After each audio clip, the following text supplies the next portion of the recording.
Alors, le top peut-être 10 des raisons pourquoi je ne recommande pas de faire la reproduction de cochons chez soi. 1. Les accouchements sont extrêmement difficiles. OK, le risque de césarienne est très haut, surtout que l'espace du bassin du cochon est à peu près, du cochon miniature, la largeur de mes 2 doigts. Là. Fait qu'un bébé reste facilement coincé.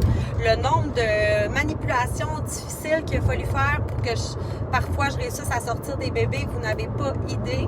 Et le nombre de césariennes qui coûtent très cher que j'ai dû faire, vous n'avez pas idée non plus. Donc ça, je pense que ce serait la raison numéro 1 de ne pas faire vivre ça à un cochon. Deuxième chose, trouver 2 cochons bébés qui n'auront pas de lien de famille et non stérilisés. Ça ne se trouvera pas dans les éleveurs reconnus et de confiance. Ça va se trouver juste dans les fermes, fermettes style portée non désirée. Donc, ça risque d'être probablement des cochons vietnamiens, donc des cochons plus gros qui seront plus difficiles à placer. Troisième raison, un cochon, ça n'accouche pas tout seul. Si ça l'accouche tout seul, puis justement, il y a un blocage ou il y a quelque chose qui se passe, le cochon, lui, il n'est pas comme un chien ou un chat. Il ne va pas se lécher pour essayer de lubrifier ou d'aider l'animal à sortir. Avec les cochons, c'est des proies. Hein? Ils sont couchés sur le côté, puis advienne que pourra. Il faut que le cochon réussisse à sortir, marcher, couper son cordon, aller boire tout seul, sinon, terminato muchacho, il est mort.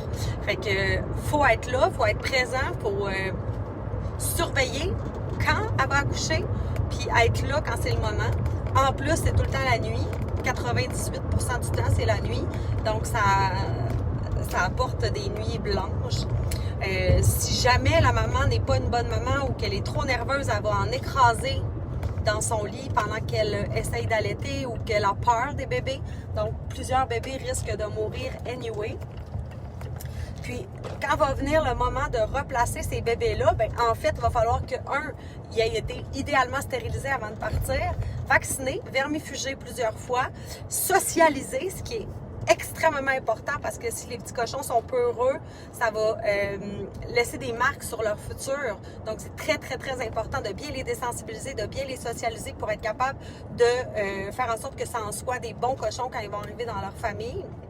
Puis, trouver des bonnes familles, puis assurer le suivi après ça, parce que les gens, si jamais ils l'abandonnent, ils vont le mettre où? Ils vont faire quoi? Ils vont l'envoyer où? Est-ce que vous êtes capable de reprendre l'animal que vous mettez au monde? Est-ce que vous allez être capable d'assumer les conséquences de ça? Je pense que c'est à méditer cette décision-là. Parce que faire une portée de cochon, moi, ça me tient à cœur quand je vois ça, parce que je peux pas croire que les gens pensent à tort que c'est si simple, que c'est si facile, puis que c'est si cute. C'est bien beau être cute, là, mais c'est pas juste cute. C'est une responsabilité.